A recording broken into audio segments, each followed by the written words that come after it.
Behold, the Son of God in the sacred, scandalous Garden of Gethsemane. The high king laid low the fountain of all joy, saying, my soul is so deeply grieved I could die right now. Oh, the dark night before the cross. The air thick with anguish, torment, heartbreak.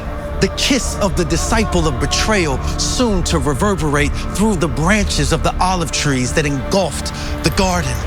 God had come to man to bring man to God, and man responded with crucifixion. Feel the weight of the sinfulness of sin, that given the chance, sin would try to kill God himself. That is why only God himself can kill sin. Sin has cost us everything. Only the Savior can afford the bill. Behold the Son of God, perfectly good, perfectly righteous, but now perfectly sorrowful, alone, desperate for the prayers of his friends, but none will be found. Oh Lord and Savior, how heavy was that night before you would die? What could bring the Lord of glory to thrice ask for deliverance from what he was about to endure? Was it the failure and fickleness of those who followed you? Was it the pending torture of the Roman crucifixion? And perhaps even worse, that the beating, the spitting, the suffocation would be done by those you love?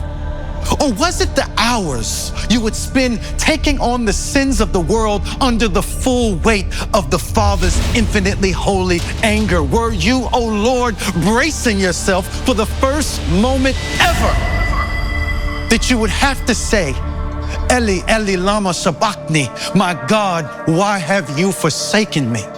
Behold, the sacred, scandalous Garden of Gethsemane, the redemption of the Garden of Eden. This is the tale of two Adams. Unlike the fruit that charmed the first Adam, this cup of suffering offered no deceit, no trickery, just straight reality of the cost of redemption.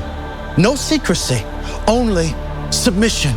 This is the exchange of the failure of Eden for the faithfulness of Gethsemane. Where Adam fell, Jesus stood strong.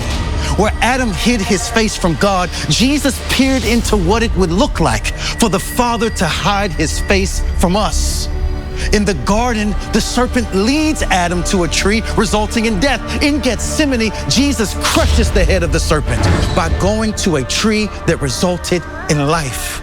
Oh, dear brother and sister, stand in awe of the sacred, scandalous Garden of Gethsemane.